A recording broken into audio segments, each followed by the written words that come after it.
Boa noite, igreja, paz do Senhor, amém? Glória a Deus. O culto está uma bênção, está forte. Está forte a presença de Deus aqui nesse lugar. Abra a tua Bíblia. No Evangelho de Mateus.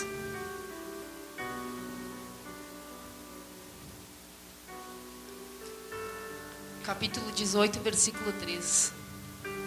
Ele nos diz assim: E disse: Em verdade vos digo que, se não vos converterdes e não vos fizerdes como meninos, em outras traduções dizem como crianças, de modo algum entrareis no reino dos céus. Portanto, aquele que se tornar humilde como esta criança, esse é o maior no reino dos céus. Até aí. E mais uma leitura em Jeremias 17:10. Eu, o Senhor, esquadrinho o coração e provo as entranhas, e isto para dar a cada um segundo os seus caminhos e segundo o fruto das suas ações. Podem sentar, irmãos.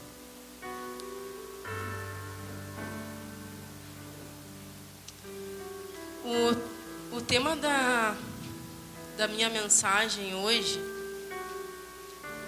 eu trago ela com o título de Somos maduros. Sejamos maduros, mas não percamos o coração de criança. Algum tempo atrás, eu acredito que eu ministrei aqui 2 vezes a respeito da maturidade cristã, sobre a importância da gente deixar de ser crianças, de ser meninos, moleques, no Evangelho, na fé. E hoje eu trago um outro aspecto sobre isso. Antes eu falava sobre o que nós precisamos amadurecer. E hoje eu quero falar sobre o que a gente precisa relembrar, sobre o que a gente precisa voltar a fazer, voltar a sentir, voltar a praticar. E Deus, Ele falava muito forte ao meu coração. Anteontem,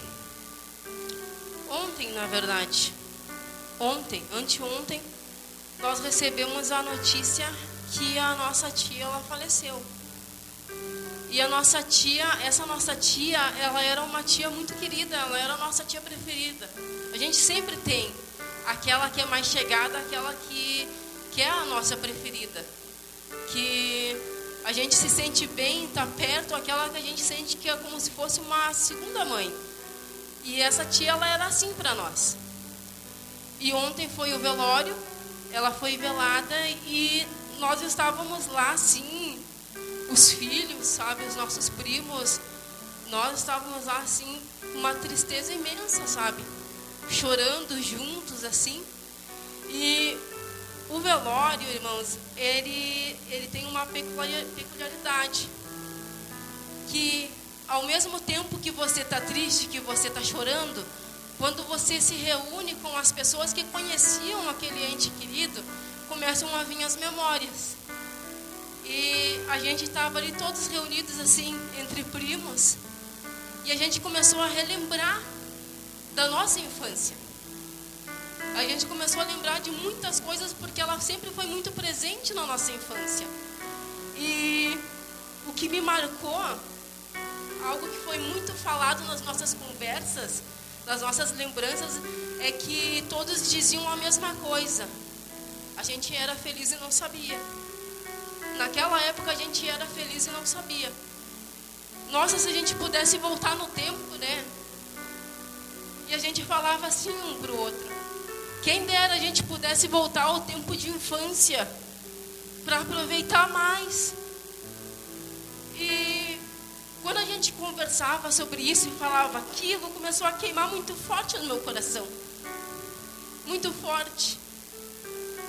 E Deus falava assim: como eu queria que você voltasse a ser como você era quando criança. Como eu queria que você voltasse a sentir como você sentia quando criança. Quando você me conheceu pela primeira vez e o sentimento era um sentimento semelhante a um sentimento de criança. De criança por um pai e por uma mãe. O olhar de uma criança. Para um pai e para uma mãe. O olhar de uma criança vendo a vida. É isso que Deus quer de nós hoje.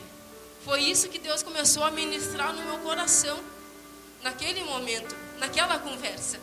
E geralmente quando a gente está preparando uma palavra, acontece assim. Vai acontecendo as coisas vão se desenrolando e a mensagem ela começa a se formar. Ela começa a se formar. E ela começou ontem. Eu sabia que esse era o caminho, era isso. E hoje, ao longo do dia, a mensagem ela foi se montando na minha cabeça. Foi se montando, Deus foi entregando e cada vez se confirmando mais. E como eu tenho costume, eu gosto de sempre aqui destacar algumas características sobre aquilo que eu vou ministrar. E hoje eu quero falar sobre 5 características de alguém com um coração de criança. A primeira é um coração puro. Coloca aqui Salmo 24, versículo 13 e 4. Salmo 24, 13 e 4.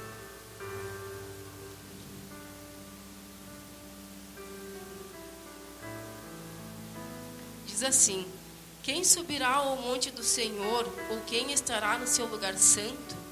Aquele que é limpo de mãos e puro de coração, que não entrega sua alma à vaidade, nem jura enganosamente. E o que eu quero dizer com pureza? Aquele que é puro. Vocês já repararam como que é o coração de uma criança? Como que é o coraçãozinho de uma criança? Como que ela age? O coração de uma criança, irmãos, ele é um coração sem maldade. É um coração que não tem a maldade. Que mesmo que uma criança cometa alguma atitude, tenha algum ato que não é bom, a intenção do coração daquela criança não é. É sem intenção. E quando Deus olha para isso, Ele fez. Mas eu conheço o coração dele. Não havia maldade naquilo que ele fez. E é assim que Deus olha para nós quando a gente tem esse coração. Quando a gente adquire essa pureza de coração de criança, Deus olha, todo mundo fala, mas Deus fez isso, fez aquilo. Como é que o Senhor vai deixar? Olha só o que Ele está fazendo. Mas Deus, Ele não vê como a gente vê. Ele olha para o coração daquela pessoa, Ele olha para o teu coração. Eu sei que Ele fez, mas eu estou vendo o coração dele. Não tinha a intenção, não tinha a maldade. Então é isso que Deus quer de nós. Quer que a gente tenha um coração puro. Puro. O segundo, um coração sincero. É um coração, irmãos, que coração sincero é aquele coração que ele não tenta se justificar, sabe? Quando a gente erra, a gente conversava sobre algo parecido com a pastora Thaís essa semana passada. E o coração sincero é aquele coração que você comete o erro, eu cometo o erro, e eu não tento me justificar, porque a gente tem essa tendência. Eu fiz, mas foi por causa disso aqui. Foi isso aqui que me fez fazer isso. Ou foi o fulano, ou foi o Beltrano. O coração sincero, ele assume a responsabilidade. Ele não fica se auto-justificando. Quando perguntam, quando falam, você fez isso?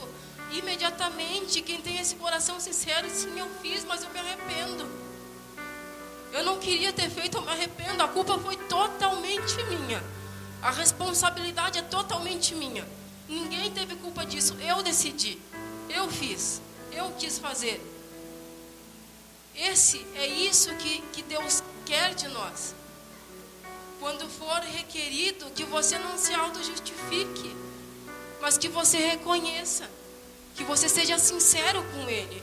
Olha, Senhor, eu fiz, mas eu me arrependo. Eu me arrependo de ter feito. Eu não queria ter feito. Como eu queria voltar atrás para que isso fosse desfeito. O terceiro, ele é um coração confiante. E o pastor Giovanni falou aqui, agora um pouquinho, sobre confiança. E é exatamente como o pastor Giovanni falou a respeito da confiança. A pessoa, ela confia, ela sabe.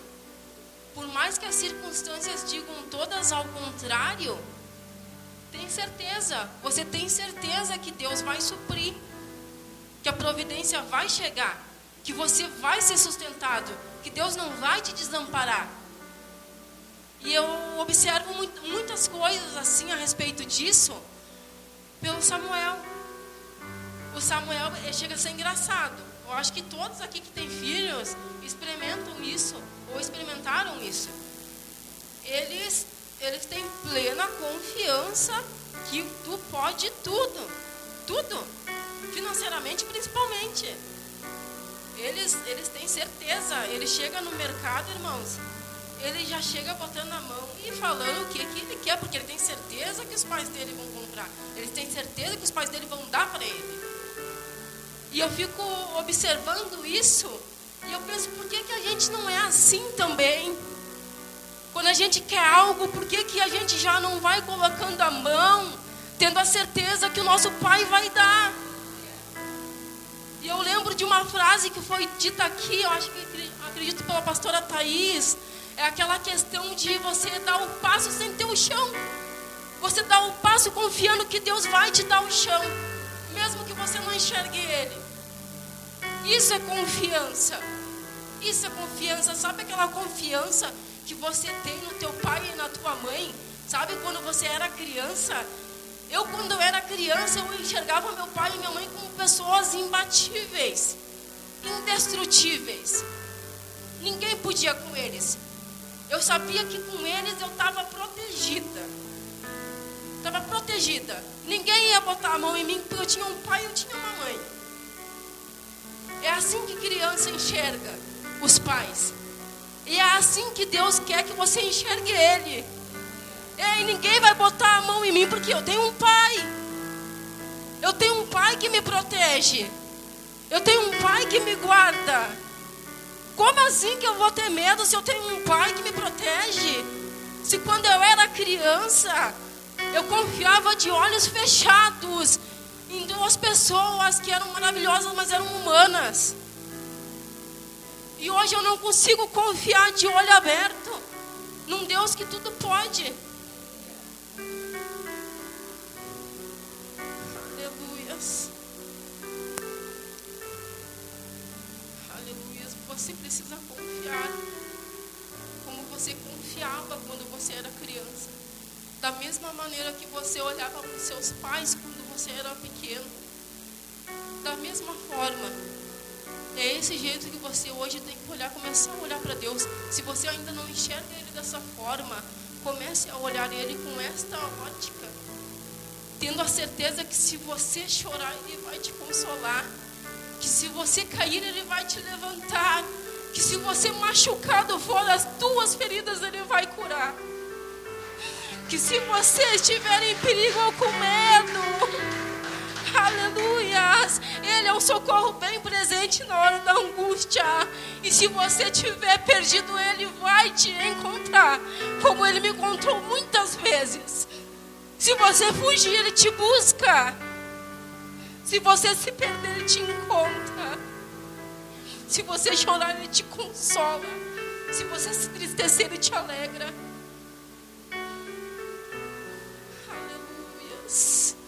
coração confiante, ele não se preocupa com o dia de amanhã. Como bem disse o pastor Giovanni. O pastor Giovanni, ele fez uma colocação assim, extremamente pontual.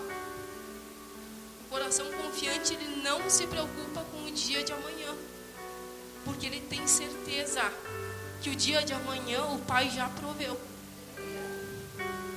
Quarto ponto, obediente.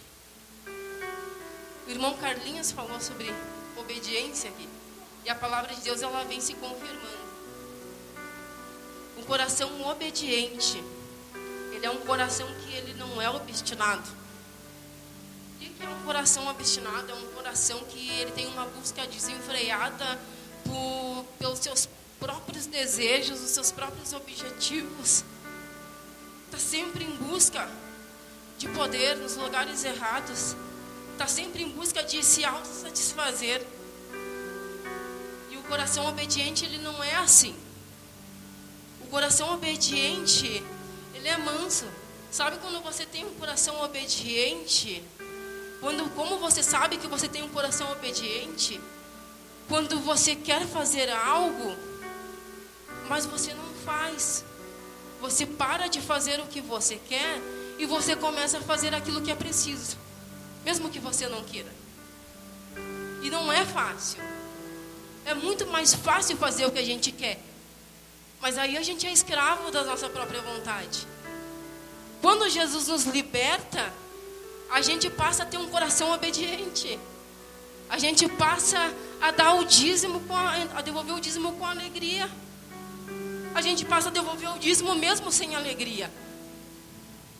Porque é um mandamento. Deus está mandando devolver.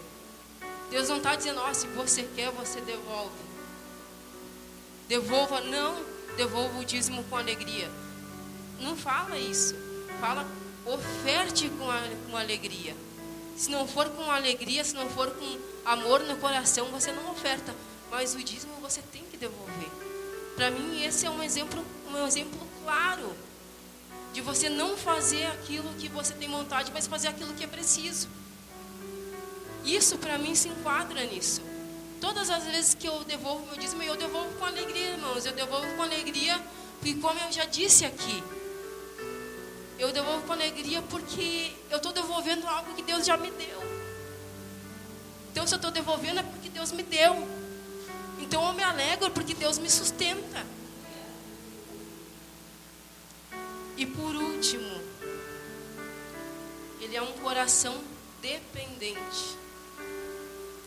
Aí a gente chega num ponto que para mim é um ponto mais difícil.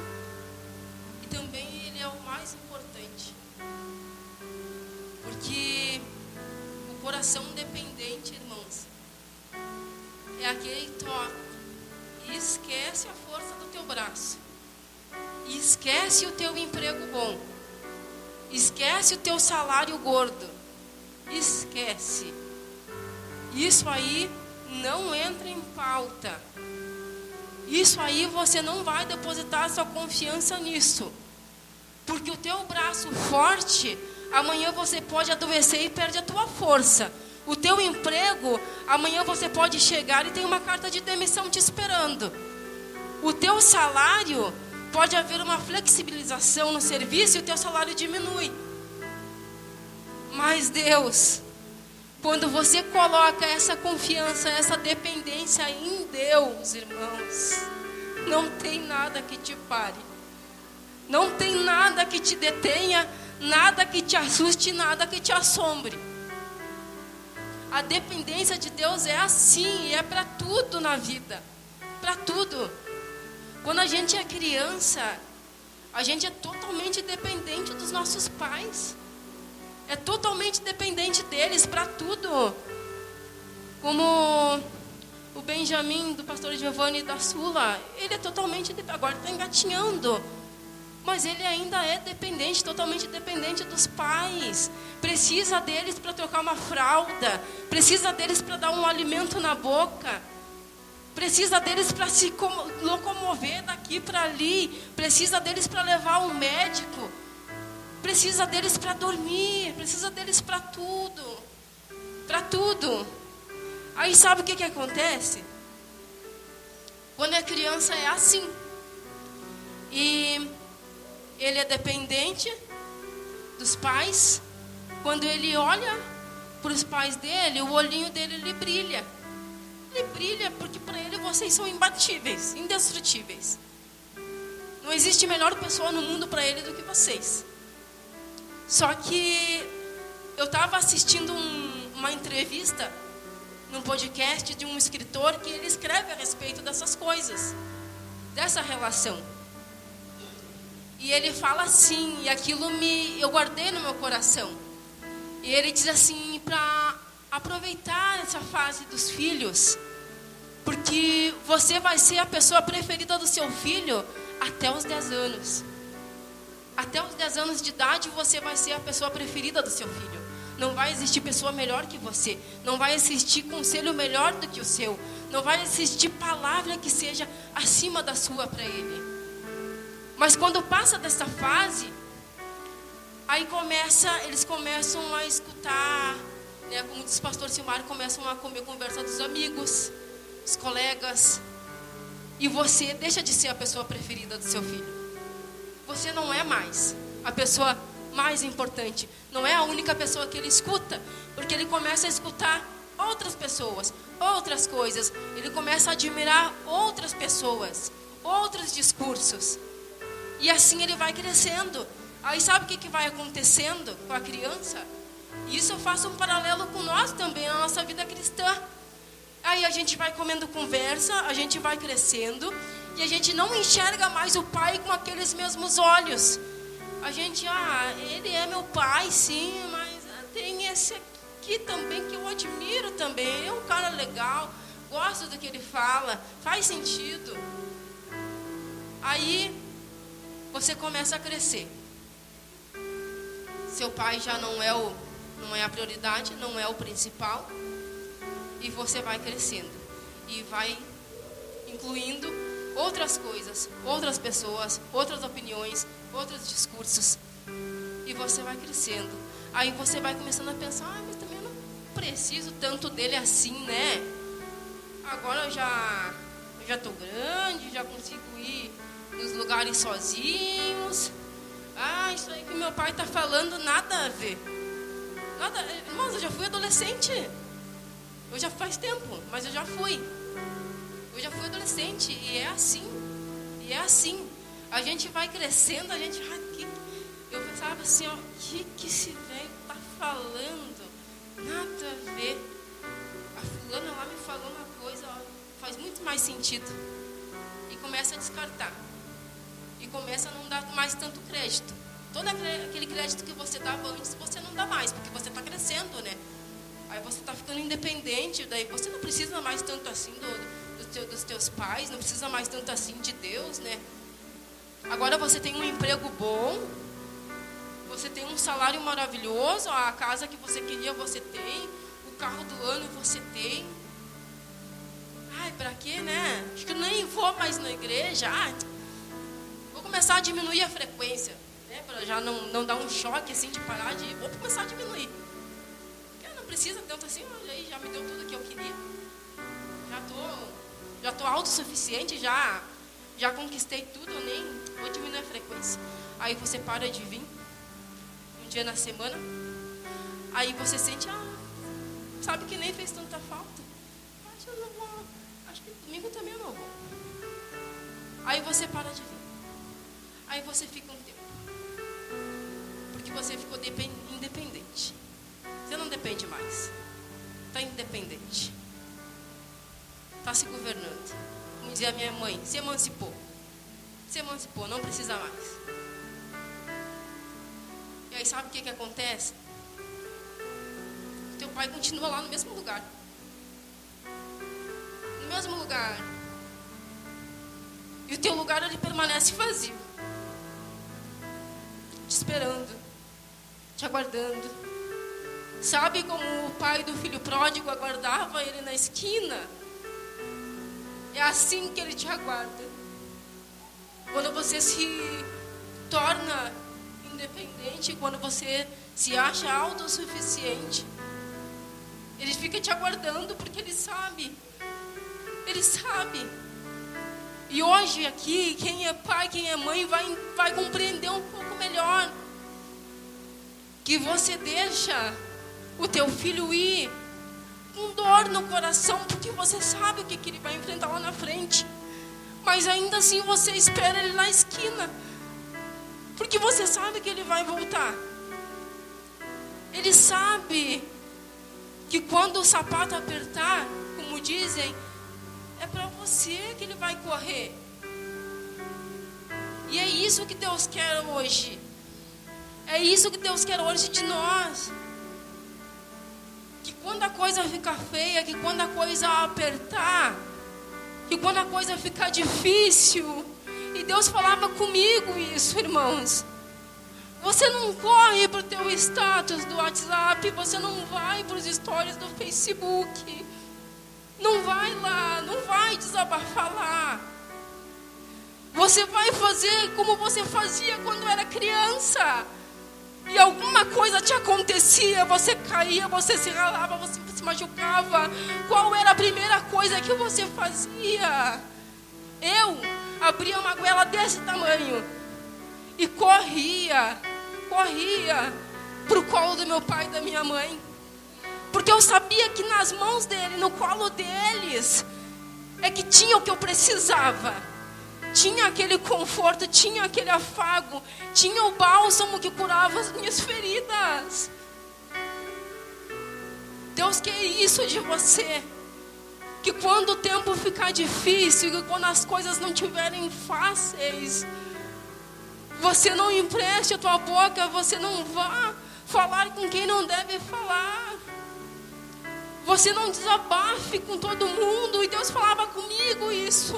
Para de desabafar com quem não é para desabafar. Para de falar com todo mundo. E depois que você falou com todo mundo e não teve solução para o teu problema, aí você lembra de mim. Quer saber? Eu vou falar com meu pai. Ele não quer mais que você use ele como último recurso. Ele quer ser prioridade na tua vida. Se acontecer algo ruim, que você entre no teu quarto, dobra o teu joelho, e nem que seja só para chorar para ele, que ele vai interpretar tuas lágrimas. Se acontecer algo de bom, de maravilhoso na tua vida, que ele seja o primeiro a olhar lá de cima e ver tuas mãos levantadas e dizendo glória a Deus. Glória a Deus. Foi Ele que fez, foi Ele que me deu, foi Ele que me curou, foi Ele que me livrou, foi Ele que me resgatou, foi Ele que me achou. É isso que Ele quer. Ele não quer nada além disso, Ele só quer o lugar dele de prioridade. Ele quer que quando você olhe para Ele, você olhe como você olhava como na primeira vez. Como na primeira vez que você conheceu Ele. Que você olhava e o teu olho brilhava. Você olhava para Ele e o teu coração acelerava. O teu pulso, ele disparava. Só de sentir a presença dEle. Aconteceu um fato muito curioso, irmãos, essa semana. Parece simples, mas aquilo falou muito comigo e ajudou também a chegar nessa mensagem de hoje. Eu fui no mercado com o Samuel, como sempre, né? Ele já vai botando a mão no que ele quer e tendo certeza que eu vou comprar para ele, porque ele acha que eu sou rica. E ele escolheu lá uma caixinha lá de biscoitinhos, um chocolate, assim. E ele é uma draga, irmãos. Ele vai, assim, um devorador, assim, né? Devora, ele come tudo, assim, é assim. E aquele dia eu achei interessante porque ele comeu, e ele parou. Aí ele deixou 2 biscoitinhos. Ele nunca deixa. E ele guardou o potinho na gaveta. Aí, ele dali um pouco, ele veio, porque eles estão sempre com fome, né? Sempre com fome. Ali 10 minutos ele veio, mãe, eu tô com fome. Aí eu digo, novidade, né, meu filho? O que tu quer? E os teus biscoitos lá que tu deixou, tu não vai comer? Ele, não, eu tô guardando pro meu pai. Pensei na hora que puxa saco, né? Aí eu digo, tá bom, então vamos achar outra coisa pra tu comer. Mas eu achei interessante aquilo, aquilo me chamou a atenção. Achei bonito, sabe? Fiquei com um pouco de ciúme, mas achei bonito. E quando o pai dele chegou, ele disse assim pro Michael, assim, já foi correndo buscar aquela caixa de biscoito com 2 biscoitos que ele tinha guardado, aí ele comeu um. Ele negociou, ele disse, mãe, se eu comer um e deixar um pro pai, vai lá, come teu biscoito, deixa um pro pai. Aí ele comeu, deixou um pro pai dele. Aí quando o pai dele chegou, ele foi correndo buscar aquela caixa assim. Aí ele entregou pro pai dele e ele disse assim, eu ia comer tudo, mas Jesus me falou para guardar um para ti. Aí a gente ficou assim, se olhando, irmãos, vocês acham que eu duvido que Jesus falou com ele, que ele ouviu a voz de Jesus, mandando ele fazer isso?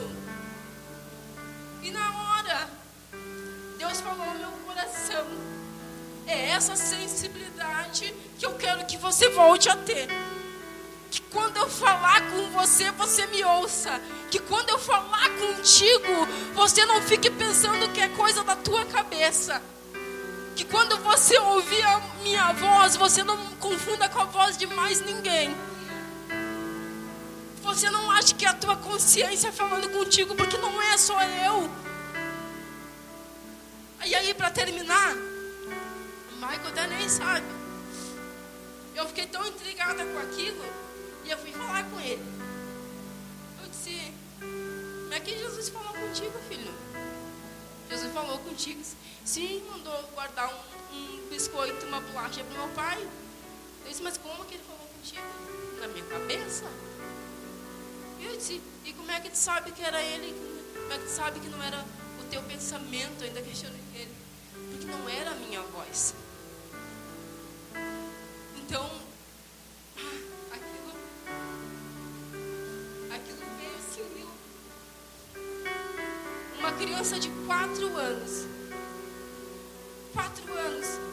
ministrando para mim, sendo usada por Deus para ministrar para mim, para me fazer entender que Ele quer que a gente volte a ter essa sensibilidade, de quando Ele falar, você ouvir, quando Ele falar contigo, você reconhecer a voz dEle, como você era criança, e não confundir a voz do teu pai e da tua mãe com a voz de mais ninguém. O Samuel, ele sabe até pelos passos no corredor que é a gente chegando em casa. E é isso que Jesus quer. Que você reconheça até os passos dele quando ele estiver chegando até você. Aleluias. Vamos ficar de pé, irmãos. Vamos orar. Aleluias. Aleluias.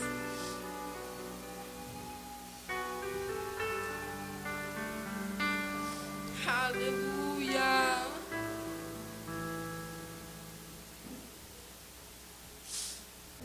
Outra coisa que o Espírito Santo me fala essa noite é que quando você era criança, você procurava Ele para tudo. E agora faz muito tempo, desde que você começou a crescer, e você está se sentindo adulto demais, e você está se sentindo independente demais, que você não tem mais procurado Ele. Ele está com saudade de você. Saudade de ouvir tua voz. Que são mais de 7 bilhões de pessoas no mundo. E Ele não confunde a tua voz com a de mais ninguém. Com a de mais ninguém. Ele é o Senhor de trilhões e de estrelas. E Ele não confunde a tua voz. Ele sabe exatamente quem está falando com Ele. Ele está com saudade de você. Aleluia. Aleluia. Podem vir à frente, irmãos. E agora eu quero que nesse momento você feche os teus olhos e você medite na letra desse louvor. E que essa noite, esse louvor seja como uma oração. Uma oração a Deus. Uma declaração que de hoje em diante nós seremos novamente como crianças, totalmente dependentes Quero dele. ser como criança, te amar pelo que és, voltar à inocência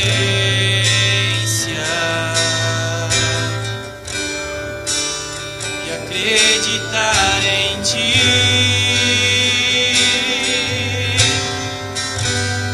Mas às vezes sou levado pela vontade de crescer.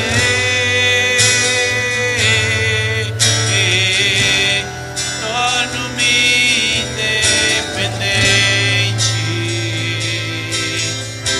e deixo de simplesmente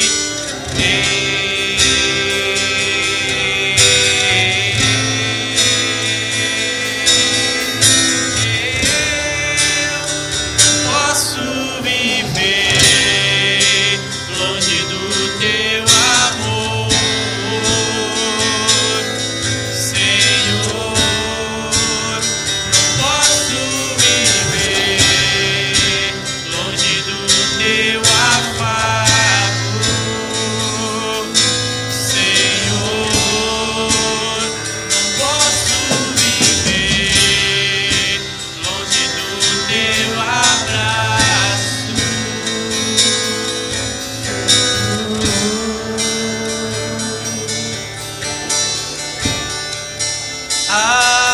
Abraça-me,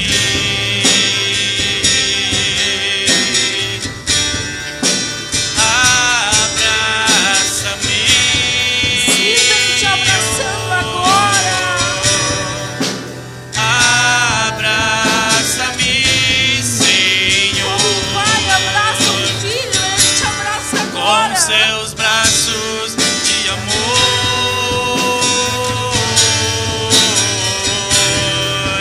Abraça-me,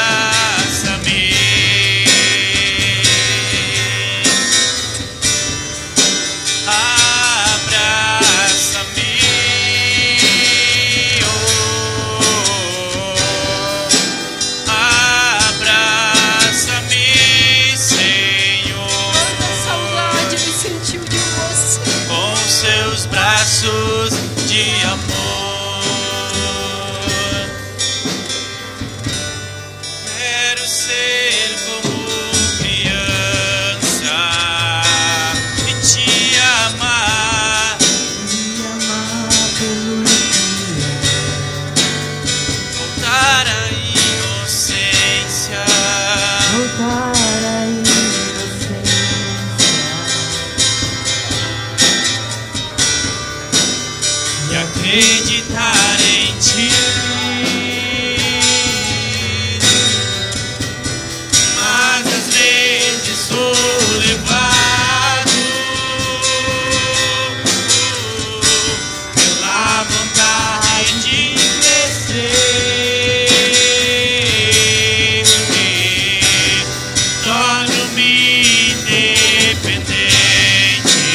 seus braços de amor.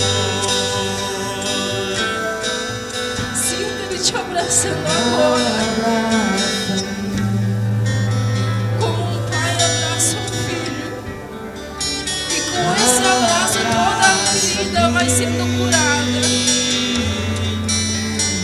Toda a ferida aberta vai sendo fechada agora. Toda a mágoa vai saindo. Toda a tristeza, toda a angústia, tudo aquilo que não provém dele vai saindo agora. Agora.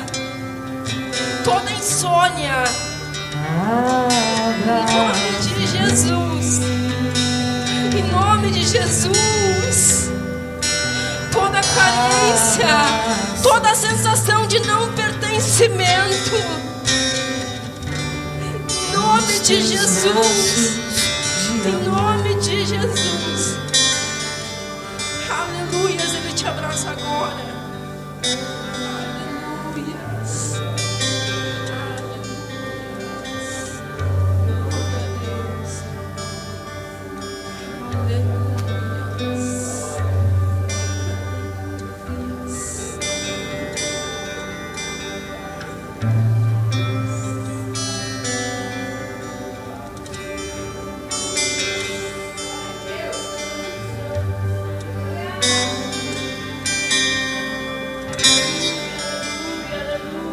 Aleluias. A partir de hoje, confiando nele, obedecendo a ele. A partir de hoje, com um coração mais puro, com um coração mais sincero e com um coração totalmente dependente dele. Aleluias, em nome de Jesus. Que Deus abençoe vocês.